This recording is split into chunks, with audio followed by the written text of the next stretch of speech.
Hello, we are talking to Oksana Vovchenko, and we will be discussing how our beliefs about money affect our income. Hi. Yes, hello. I think that's an exciting subject for everybody. So, we can remember a lot of books about that, starting from the classic, say, Max Weber with his The Protestant Ethics and the Spirit of Capitalism, and till something modern like Rich Dad, Poor Dad by Robert Kiyosaki. And a lot of psychologists offer their help to treat our mental diseases, which influence our financial prosperity and promise us to thrive financially after all. So let's talk about our beliefs about money. And Okay. do they really influence our income, and how, in which way, in what way? Obviously, of course, they do. And there are two things important to discuss here, not only the income, but also the ways how we spend the money. For example, me, I'm very bad with money. I always end up with zero. I have no savings whatsoever. I treat money as an efficient instrument, and I use them all almost immediately when they become available to me. And this creates some periods of uncertainty, but I'm pretty old and I don't think that I can change. And also, I already get used to when the time comes when the money is low, I just get into the mode of low money mode. And when the things turn, then I just get into the regular mode. It is also because my income is unpredictable. It's difficult to forecast. Even though there are some seasonal properties to it, but still it can be high, it can be low, it can be zero. And probably that's why I developed those habits, because I do not know what would be my income, even though in such conditions I would have chosen to save up, which I completely ignore. In different parts of my life, I did save up significant amounts. But when I do, I feel like possessed with this. So with obsession. Another 1,000, another 1,000, another 1,000, another 10,000, another 10,000. I don't like myself either in such periods. And how about you? About me? Do you ask me about my savings? No, I'm not asking your savings. I'm asking how are you with distributing resources that you have? Yes, I understand your question, but for me, it's more about accumulation and raising a capital. That's not about money itself, because we can store our capital in other different forms. But if we talk about money, especially about money, I would start from some judgmental statements like, can we say that money is evil, for example, or not? Do you treat money as evil or just as you said, efficient tool for exchange? Well, if we use Gospel and Bible as a reference for good and evil, money itself is not bad or good. Our Savior Jesus Christ is talking about money all the time. He's using money as an example for many stories he tells in order to show the point. It is more how people treat the money rather than money itself. My opinion is that money is evil. You know my opinion, that the perfect system is our organism.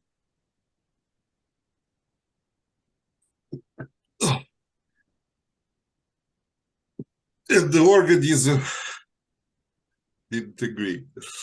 Yeah, so I believe that the exchange that involves the idea of balance between what you give and what you get is evil by its nature, because our organism would never act that way. It will die because every part of our organism is taking whatever it needs and giving whatever it can.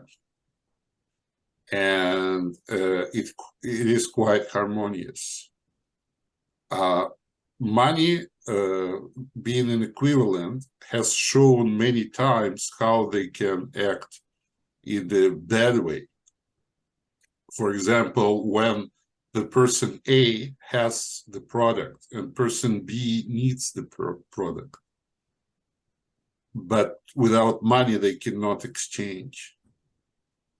And this is the basis of many crises, economic crisis, because when it starts, your bakery still bakes bread, and the guy who wants to buy bread still goes and works, but they just don't have money to exchange. And this is killing the relationship and the ability to exchange. I think it's highly inefficient way of the system to work. There's a lot of space for abuse, a lot of space for stupid ways to accumulate money where it is not needed, up until dying on this money, and having your neighbor dying of hunger and not being able to access whatever the neighbor needs. Money is better than chaos, no doubt. But the whole system using the money as an intermediary between people, making people very dependent on money and creating colossal stress. Why I'm speaking freely about it? Because when I was 19, I came to kibbutz. Kibbutz is the communist settlement in Israel. And I have experienced life without money. And it's a beautiful life. The people are truly free. Everything is free. You do whatever you can, you get whatever you need. The things that they don't want us to get, like cigarettes, alcohol, they still give us for free, but they just limit it. They give a special little book. You come with this book to a store they have, and they gave certain, like it was equal to certain number that you can spend, and there were prices, but it was not money at all. And when I was saying that the only money we used was to buy cigarettes and alcohol, that's not true. They also gave it to us, because who gave those numbers to us? That was them. They just tried to limit so we don't smoke too much and drink too much. That's all. And it was interesting, beautiful life. We are so much involved in thinking about money, thinking about getting money, thinking about having our anxieties, existential anxieties. We afraid to die of hunger. We're afraid to be out in the snow without shelter. We are threatened all the time. We have loved ones that we're afraid we will not be able to provide to.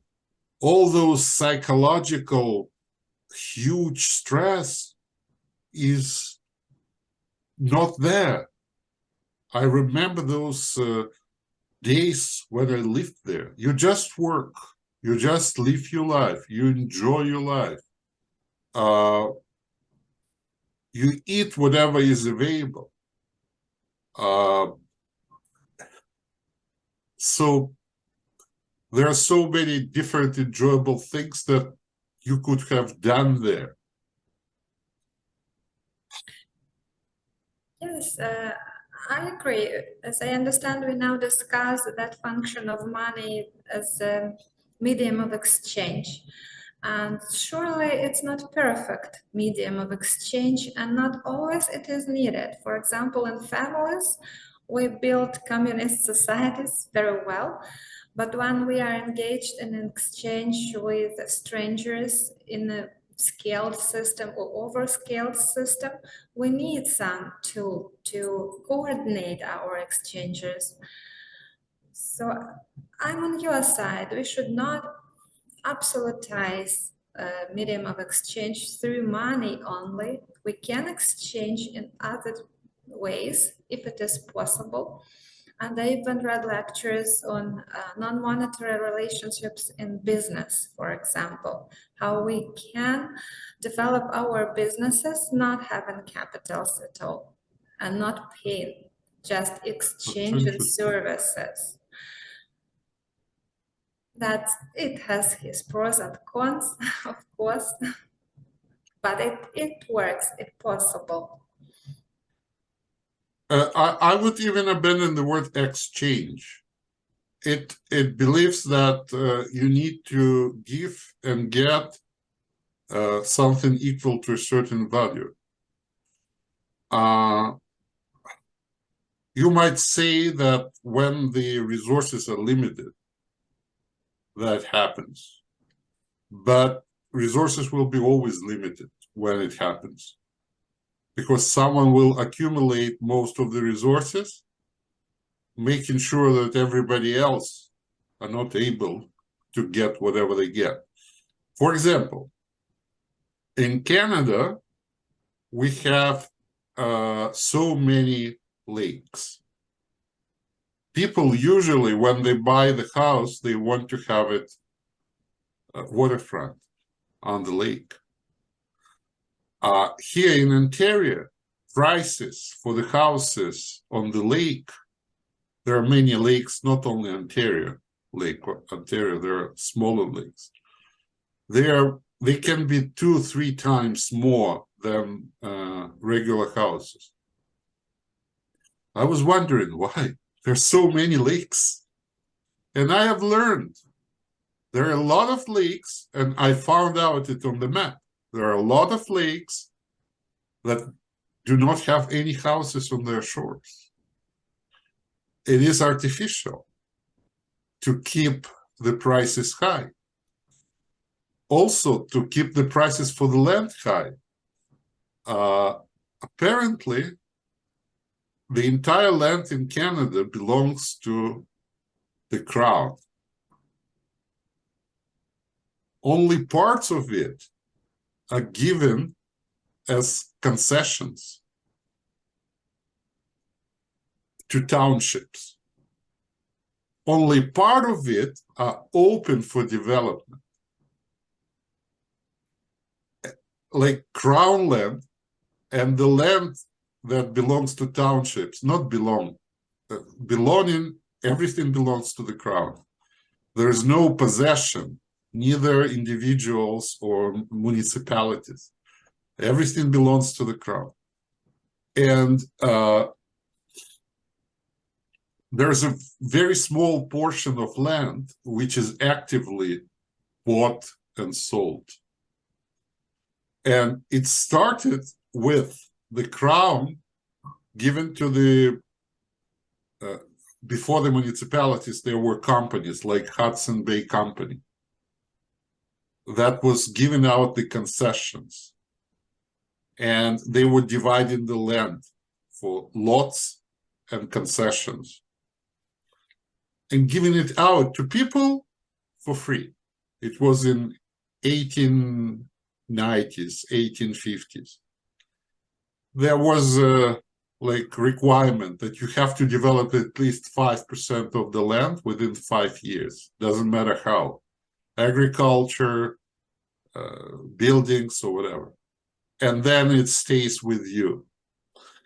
And they were given 100 acres. 100 acres to an individual and 200 acres to a family. And all the land which is sold and bought right now originated from that. And huge parts of the land are not available for neither development or sale or anyhow. So this is the example how artificially the prices are kept so high. Because if you start opening this land, the prices for land will drop. Obviously, you saw how we built the houses here. They look like children's toys. They cannot be very expensive to build. So the housing market will drop tremendously. The real value of these houses, the real value of this land, 10 times less than it is sold and bought. And the high price for housing becomes a real social problem, in many places. Vancouver especially, Toronto, where the income and average rent prices are not compatible. You cannot live actually using your salary to pay your rent because the rent is too high. The same with the price to buy the house, it's over $1 million price average in Toronto. So what I'm saying is people are making such, I would say, stupid things. Like who would think you have so much land, you have so much great land, and you are just limiting development of this land in order to keep up the market. And this market is making impossible to live, making all people enter the rat race to run and run and run to make money, to allow themselves very small spaces to live. So this is one of the examples. And instead of opening new lands, now they forbid to foreigners to buy properties, which they hope will drop the market. But it's idiotic because foreigners are the investors. By forbidding the foreigners buying the properties, they say no to millions and millions of dollars coming into the country. As an economist, you can see, obviously, you cannot forbid for foreigners to buy something in your country because this money will stay in your country. You're saying no to the money.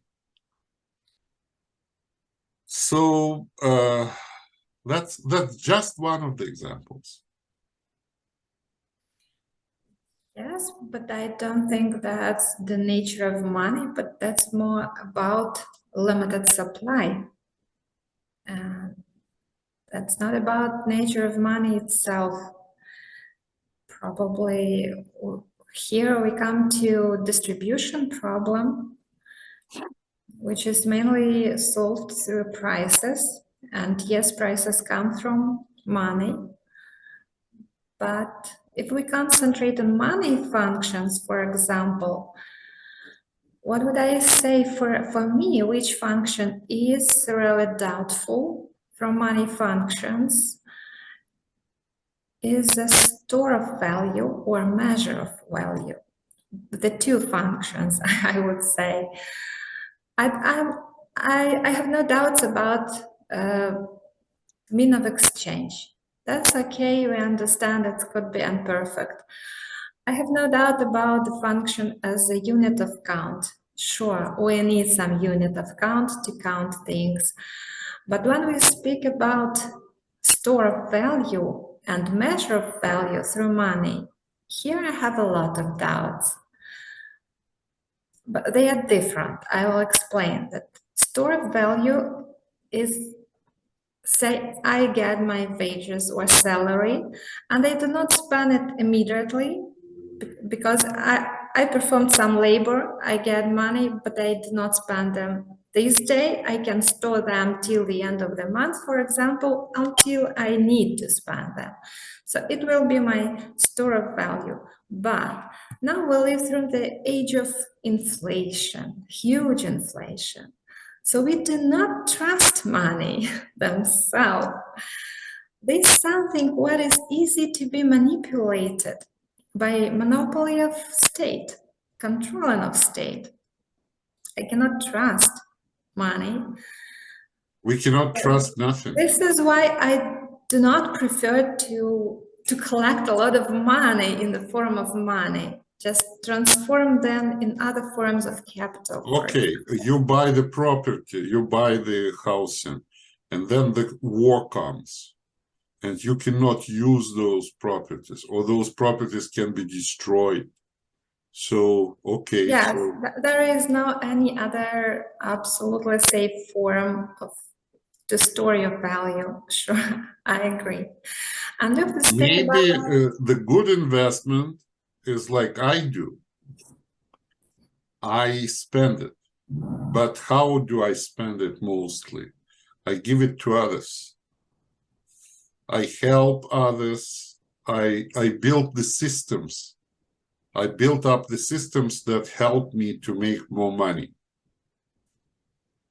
And I expand those systems to different countries and continents to make it more stable from the political turmoil and other things. Then when the problems come, I don't have money, but I have the systems. I have the leads. I have information. I have the acquaintances everywhere. And I can adjust. If tomorrow they will say money is less valuable 10 times, I don't care. I don't have any money stored. Tomorrow they say we do not exchange in money, we will exchange in electricity or any other equity of value. I don't care. So yes, I do think that accumulating money is making you prone to aggression and desire of others to take your money away also.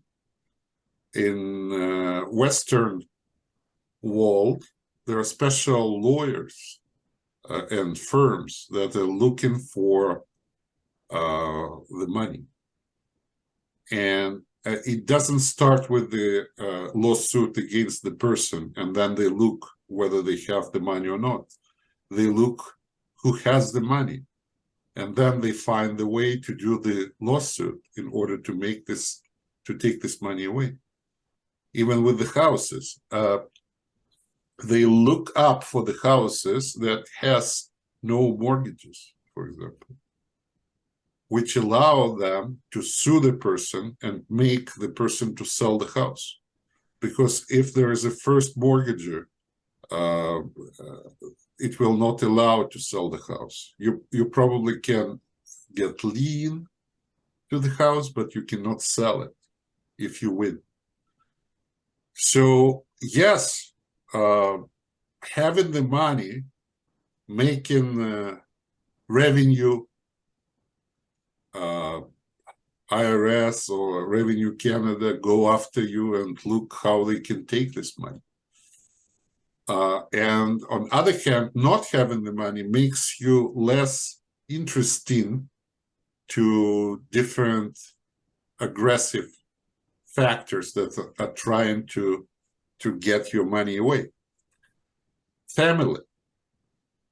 When you have the money, your wife that probably is not very fond of you might think that she might be better off without you, but with your money. When you don't have any money, it can keep the family together because there's nothing to take.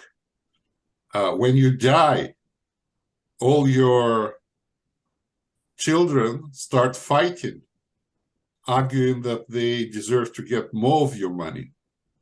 Or if you don't have any, you don't create this conflict. So, as you can see how our views of the money can influence the things, obviously, in my drastic example, I'm not very good example of wise approach to money, but somehow I survive.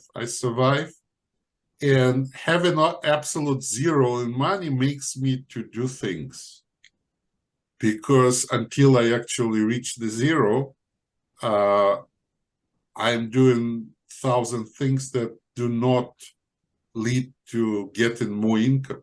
I'm giving money away, I am spending for this channel, I'm writing and publishing the books, I'm making a lot of things that don't create the income. But when I hit the wall, so I start working hard to make more money, then I get more money, and then I spend it again. So we may say that money produces a lot of fears for individual. So we can presume that some people are not rich just because they are afraid of being rich. Do you think so? I feel that I am rich. I feel that I am rich, yes. And when I look the estimates of how much money is going through my financial system, it's a lot. And things that I can accomplish in building the efficient systems and publishing my ideas and making other things, I don't feel that like I'm not rich. There was a period in my life when I needed the proof that I'm rich, the Mercedes, the car. I even had 5 cars. I had a private chef for longer than 2.5 years. I had nannies to my little boy, 2 nannies, sometimes 3, 24 hours. The cleaning lady every day, a huge house. I had this. And then I found out I don't need it anymore. I have a very simple car. I live in a very simple place. And most of my attention is not on the personal science of being rich, but being able to do what I love, to develop my channel, being able to develop different ideas and things like that. So yes, but safety if you are rich and be safe depends a lot of the society you live in. For example, to be rich and live in Russia is not so safe as to be rich and live in Canada, for example. this is true. This is Yes, true. I can confirm that a lot of people in Ukraine are afraid of being rich just because they don't know how to protect their capitals and themselves. So to But be like I rich said, in means to be a Canada, risk taker. if You you must are be realistic risky. in Canada, if you are rich, you are prone to those that will try to take it away from you. And So, as I can presume, you should be a risk taker if you want to have a huge income. I think still that it's not in our power. Those who are rich and given advices how to become rich, they always omit very important factor, luck. And without luck, all the same actions they have taken are taken by millions of others and have no outcome. Luck is the most important part. If you have luck and you're stupid and you don't have good idea, you'll still be rich. And if you are smart and hardworking and have excellent idea, if you have no luck, there's no way you will be either rich or whatever. Also, what rich means, if you have a big amount in your possession,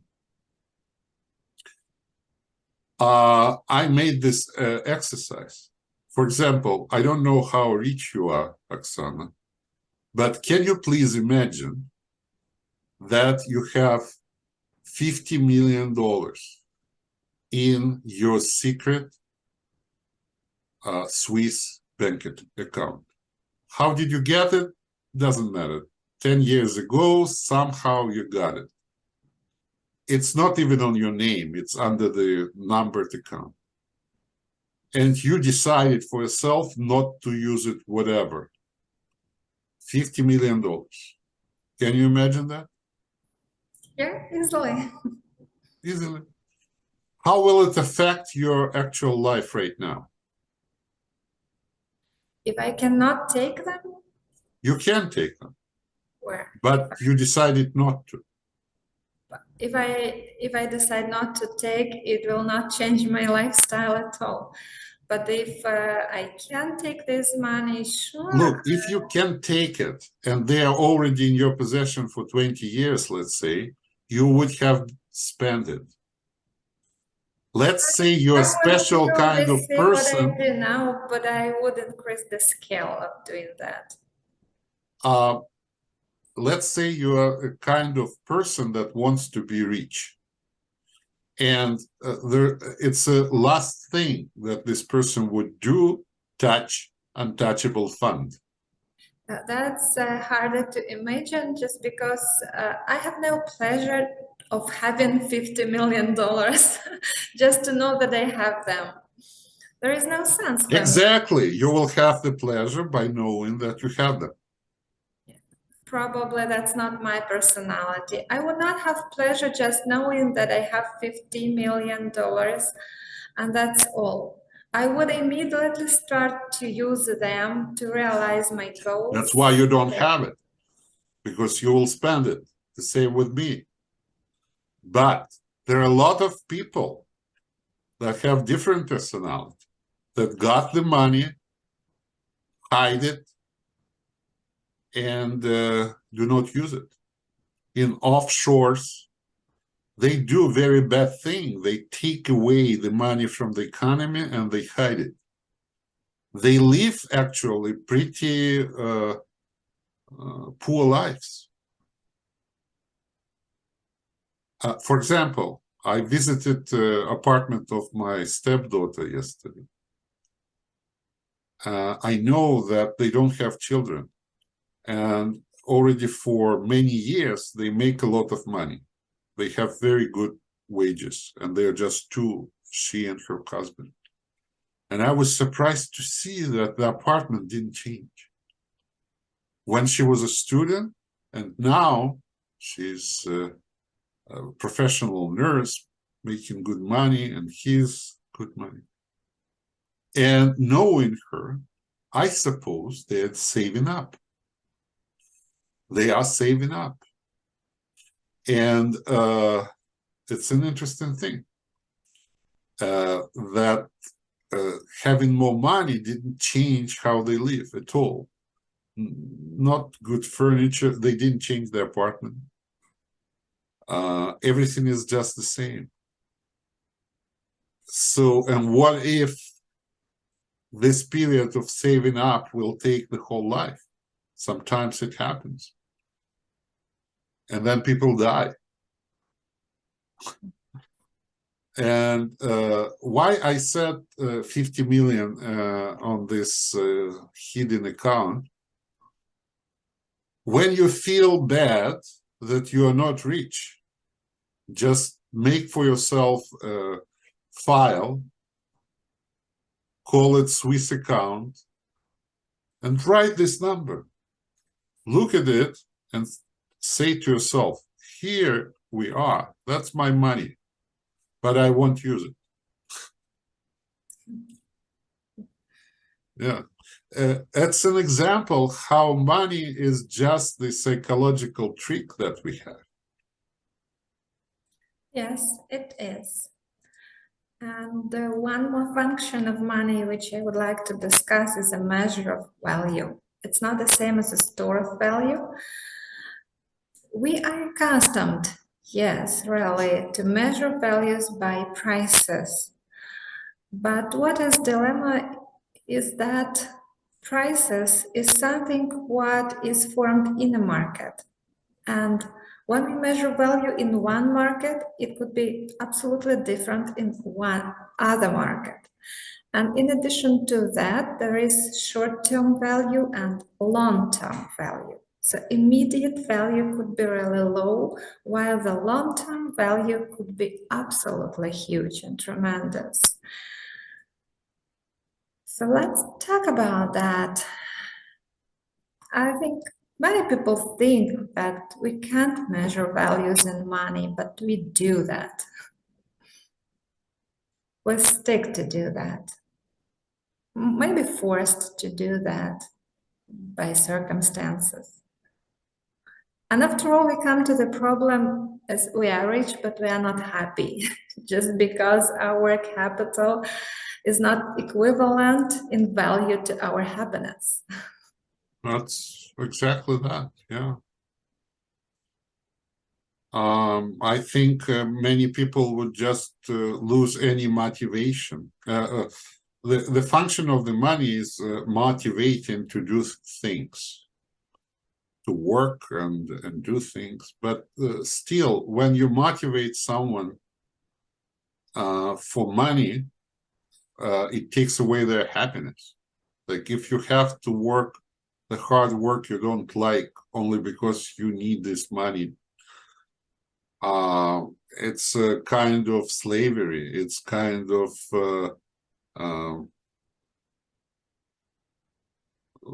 forcing you to do whatever you don't like doing. And when you cannot really supervise people, like slave driver, they will do this job poorly because they don't like it. They will intentionally or unintentionally sabotage the system, which is happening. If we look at many systems, they are not serving their purposes in many circumstances. It is hidden from our eye because the system itself is trying to hide it.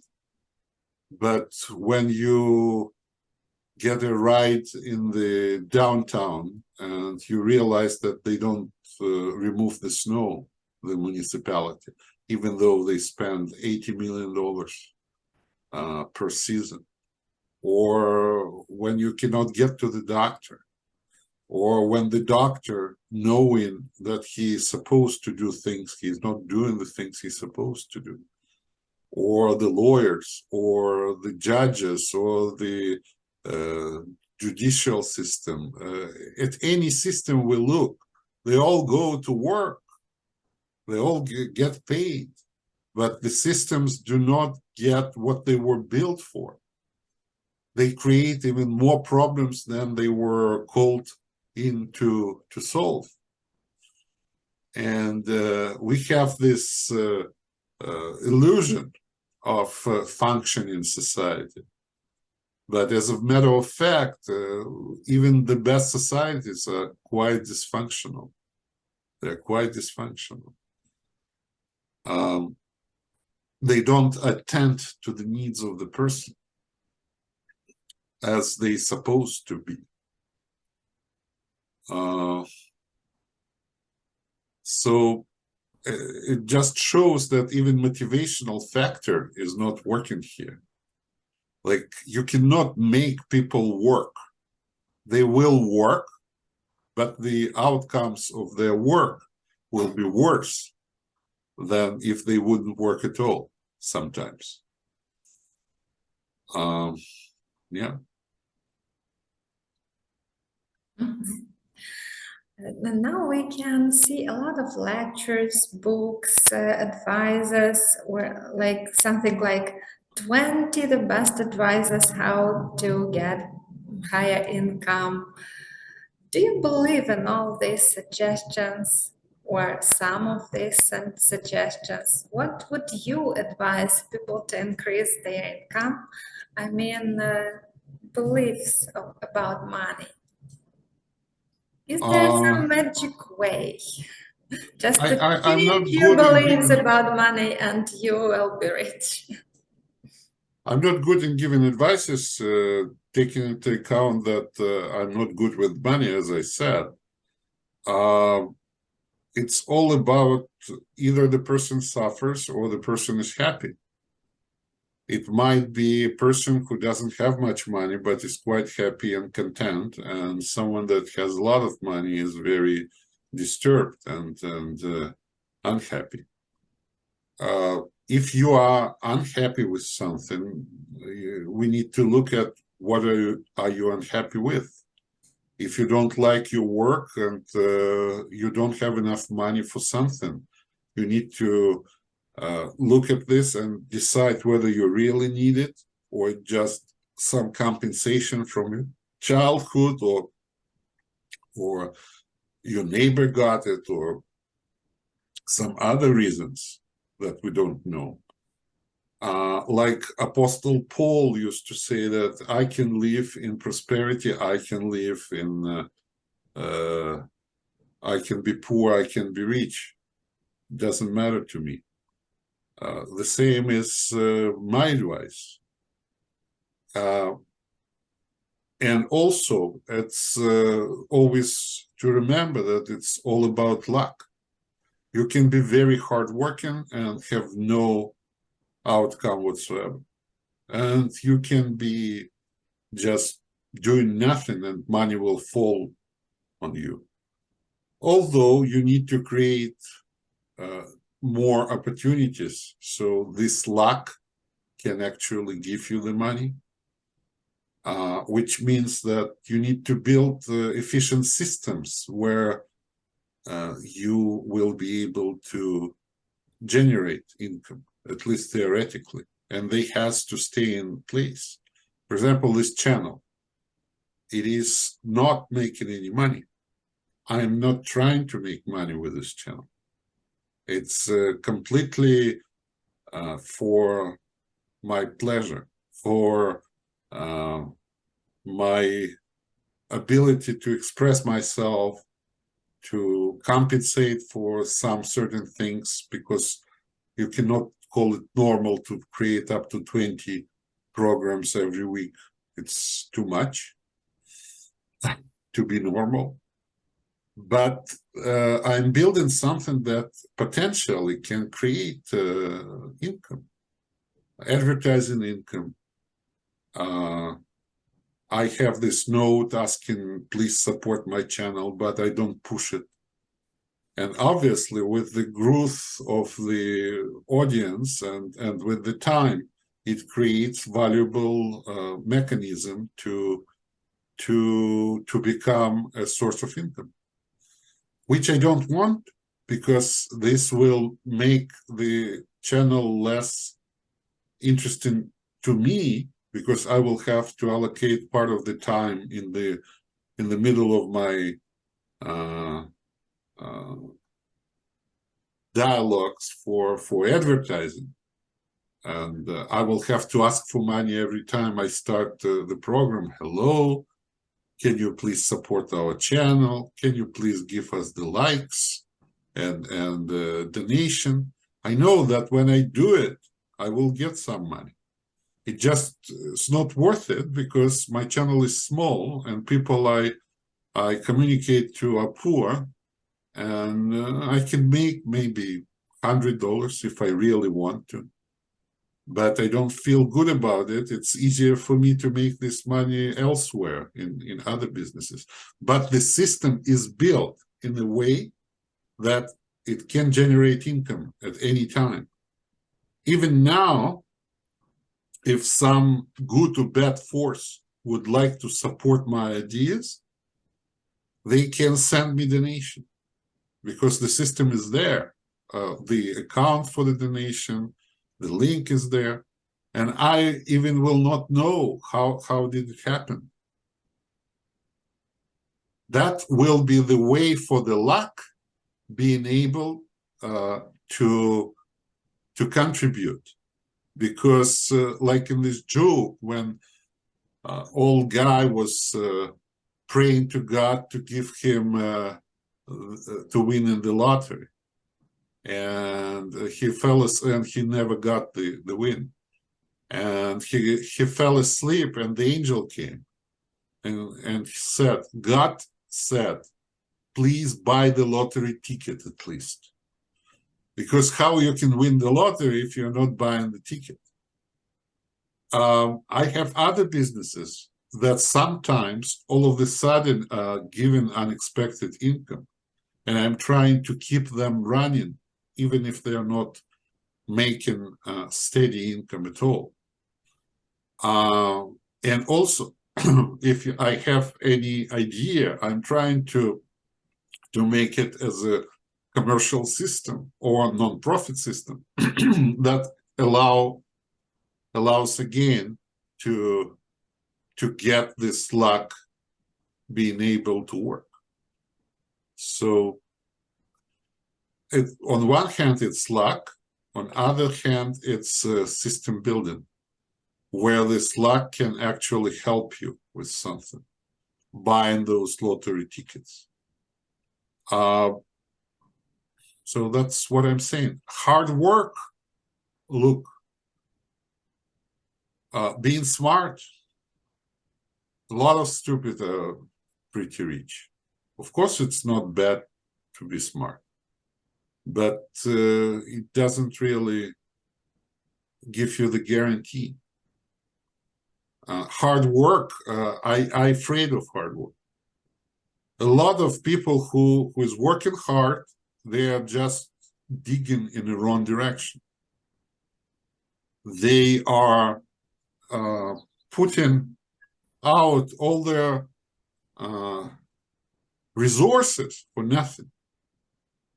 If you need to work hard, it's a bad sign.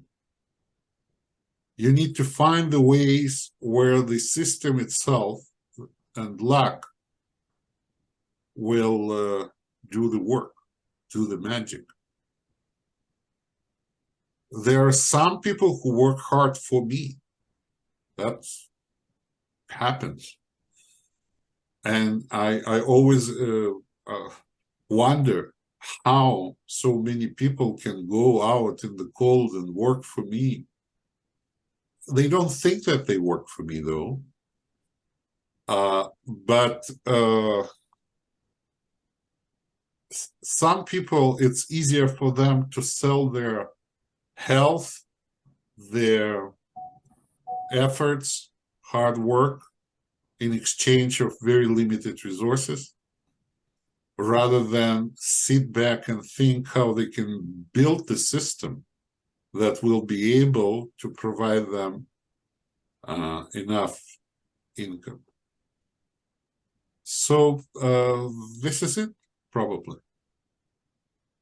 Yes, and What is different that I'm saying, I'm admitting that all those who are Elon Musk, Bill Gates, the major factor was luck. Major, of course, they if they don't dare to do things, then this luck will end up with them, I don't know, getting something very small. But when they do big things, and then when they get the money, they do even bigger things, then yes. Yes, I also think so that to work hard is not the right path to increase your income. Probably there is a high probability that you might go wrong way if you're really hard working. That's could be the same with that will not lead investing. you to high The income. same with investing. I don't like when the investment is needed. It's almost always is very high danger that it will be lost. So if you need, usually contains a great portion of luck, and when we see someone's success, it's better not to try to repeat it. another thing is that, for example, you need always to find things that require minimum investment and maximum outsourcing. Do not buy your equipment. Do not rent your office. Do not invest in anything. It's already available out there, and those who did, they are anxious to share it with you, to get you outsource whatever you find to them. If you need to sell something in a certain niche, just sell it. Make a website and say you have it. A lot of big deals started with this. I know a lot of stories how it started. But if you are building up, investing, taking loans, and then all of a sudden you're not able to sell whatever you wanted to sell, and everything collapses. It is all available out there. You don't need to buy equipment and create products. Even creating products is, if you don't have any excellent, brilliant idea and the ability to create something, there are thousands of similar products out there. If you think that, I hate this when someone is coming saying, oh, I have an idea, let's do, and then he says some kind of business. So what? Everybody is doing it. What's special about you? If you can sell this business, go and sell it. And there are different ways how you can get compensated. You can either pretend that you're providing this product and service and then buy it from others. You can set the referral fees, which is less certain because they might not give you the money, but in many areas they will. But I just don't like this dependent position when I have to beg to give me my referral. I prefer to position myself as a provider. I get the money and then I pay those that do the job or whatever. So that's it. And the most of the mistakes is when they ask, okay, I have $100,000, where should I invest? Keep it. Keep it. Don't invest it. Even though I spent the money, yes. But I would never take $100,000 and invest it in something. It's almost always to lose this money. Probably we can say that you should think in what invest. So you told now about material assets, but there are also immaterial, not material assets, which you still can invest in, for example, knowledge or information or networking. Knowledge can become useless. Information can become anything, outdated. yeah. I mean, when we invest, it's like in this joke, when you owe to the bank $100, it's your problem. When you owe to the bank $1 million, that's their problem. Oh, yes, exactly. Let's talk about boring money. We didn't. It depends on the society. In our society, it is not dangerous to borrow and not to give back. Actually, it is built in a way that a certain percentage never gets their bills paid in the end. I know that there are different societies where you can get killed for not paying back, put into prison, or in old times. You need to adjust to how the society works. And it's not important what you think about it. I never borrow money, or I always borrow money. You need to look how the society works, because if you act differently, you lose the competition with others. If here you can take the loan for the house, the loan for the student loan, and other things, and let's say you say, I never borrow the money, you will be losing big times against those that do borrow money here. Mostly, you need to build up your credit score and things. And if you do not pay back, you get it ruined and nobody will lend you money anymore. Which is not a problem. Not at the first place, not at the second place. So even when you get paid for the job, and then you have to pay this forward to those who did the job, and there is a gap, it's like borrowing money. You can use this money for something else in between. So I do believe that we need to get money whenever it's possible to get the money, and try to use it smart for your functioning, but not to invest. Investing, it's like getting a big chunk of money and put it in someone's hands, in something that you cannot actually influence. And most of the things we cannot influence. It's just the illusion that we can influence. That's what I'm afraid of. Borrowing, it's always their problem that they're giving money away. With very limited abilities of collection agencies here and other reinforcement, if you're not able to pay back, so you're not able to pay back. I remember the judge saying, you can't get blood from stone, okay? На нет и суда нет. And but again, it's our society. Maybe US is different. Maybe Ukraine is very different. And then people are afraid of boring. I don't afraid of boring. Now nobody would lend me anything because many times I never paid back.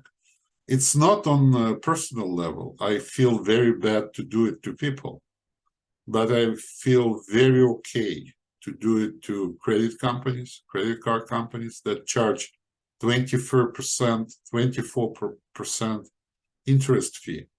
I already paid them 10 times in interest fees before actually I was not able to pay the full amount. So again, some people might say that this is not good or it's immoral. I say that I'm just getting adjusted to the system. The system works that way, and I'm just getting adjusted. If it would be different thing, if it would be dangerous not to pay back, then I wouldn't be that easy. But personal debts is different. Because there is a person which I don't want to make something that I wouldn't want that would be made to me. But when you lend the money, you need to be able to forget about it. Yeah. It's the same about me. I also believe that that's just a tool, and it depends on you how you use that tool. You can use it efficiently, you can use it stupidly and harm yourself. But if you can use this tool to achieve some goal or result, just do that. Exactly. That's fine. From all our talk, which conclusion I have done for myself, that you should be as much flexible with money as you can. Do not stick in some beliefs, strong beliefs, which you cannot change. I believe in that. I think that you need to respect yourself, first of all. People are different. You need to be comfortable. You don't need to take anybody advices. If you are an adult person with your experience, with your ways of treating the money and making the money, don't try to be somebody else. All those books, the main lie behind them that the person can change. If the person didn't change until the person is 40, the probability that this person will change is very, very much low. About luck, people have certain degree of luck, which usually stays more or less the same throughout their lives. If the luck changes, it's not because they have changed by themselves. It can change for unknown reasons. So people have to be comfortable. And when I see the person that is not comfortable to spend money, I'm not saying that, oh, he's greedy and a bad person. I just respect the way how the person see the things, and vice versa as well.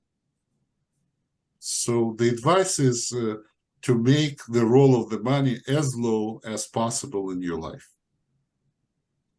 There are different ways, especially in Canada, to manage to live with quite a low income.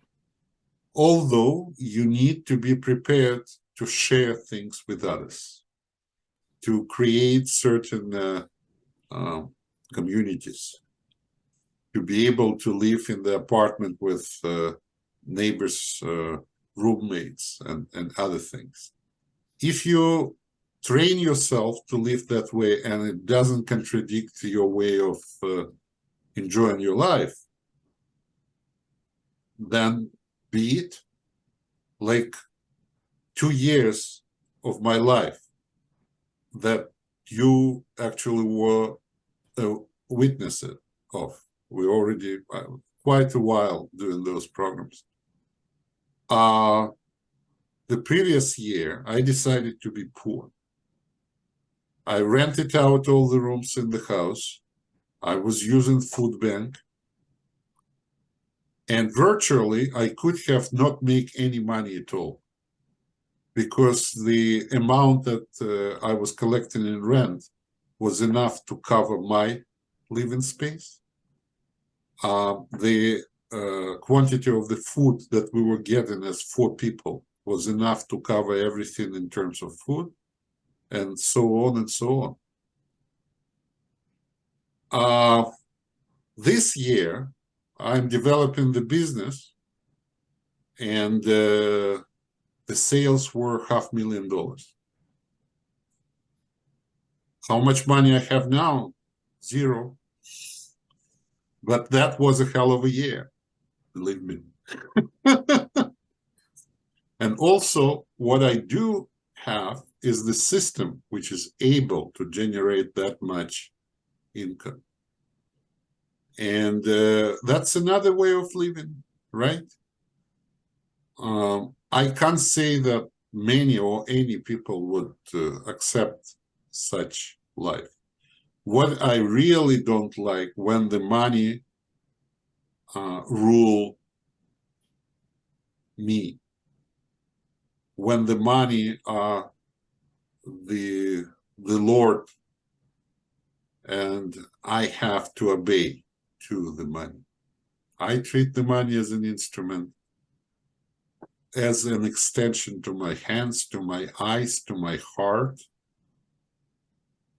I like being able to give when someone needs. I like being able to use money freely. And that's the only motivation when I'm doing the business. As I said in the beginning, that there are systems where you can be free, poor but free. And also I'm trying to do the business, but staying free as well. Yeah. Right. What a great quote. Don't let money rule ourselves. Yeah. And don't forget who are the lords here. We created money and we rule them. Excellent. Thank you so much. Thank you very much.